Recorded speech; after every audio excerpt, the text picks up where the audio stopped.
আসসালামু আলাইকুম। কেমন আছেন আপনারা? আশা করি ভালো আছেন, আমি ভালো আছি। তো আজকে কথাটা হচ্ছে কি, আমাদের দেশে একটু ফটোগ্রাফি জিনিসটা একটু অন্যরকম। আসলে আমি আপনাদেরকে একটু বেসিক্যালি আমার লাইফ স্টোরি একটু just বলি। আমি যখন ফটোগ্রাফি স্টার্ট করি তখন আসলে মানুষ নানানজন নানান কথা বলছে। কারণ হচ্ছে আমাদের দেশে যেটা ব্যাপারটা হচ্ছে, ফটোগ্রাফিটাকে মানুষ দেশে একটা প্যাশন মনে করে, এটা প্রফেশন কেউ কখনো মনে করে না যে প্রফেশন এটাতে আসলে লাইফ সেটেল করা যায়, এটাতে কিছু আছে, ভবিষ্যৎ বলে কিছু আছে। এই জিনিসটা আসলে আমাদের দেশে এটা বিশ্বাস করে না। তো শুধুমাত্র তাদের জন্য ভিডিওটা, যারা এটা নিয়ে আসলে আঙ্গুল উঠান যে ফটোগ্রাফি করে কিছুই হবে না, কিছুই হবে না, শুধুমাত্র তাদের জন্য। ভাই, ফটোগ্রাফিতে জিনিসটা কি, এটা সে মন থেকে আসতে হয়।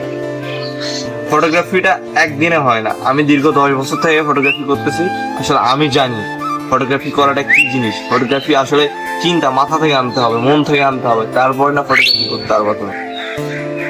তো যারা এই যে বলেন যে ভাইয়া ফটোগ্রাফি তো করতেছি, কোনোভাবে কিছু হচ্ছে না, আমি এটা করতে পারতেছি না, ওইটা করতে পারতেছি না, ভাইয়া শোনো, ধৈর্য রাখতে হবে ভাইয়া।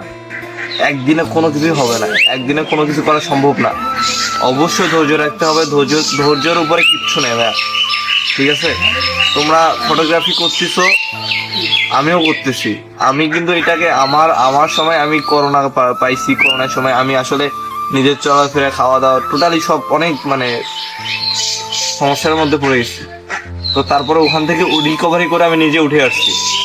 তো তোমাদের এই জিনিসগুলো তোমরা ফেস করবা, লাইফে অনেক সমস্যা আসবেই, স্বাভাবিক ভাই, আসবেই। এগুলোকে ফেস করে সামনে আগা যেতে হবে।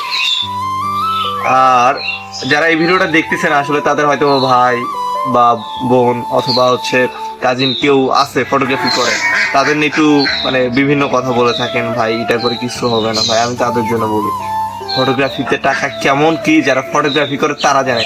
আপনি এ পর্যন্ত বলতে পারবেন কেউ ফটোগ্রাফি করে ফটোগ্রাফি সাইরা দিছে? কেউ কিন্তু ফটোগ্রাফি সাইরা দেয় না।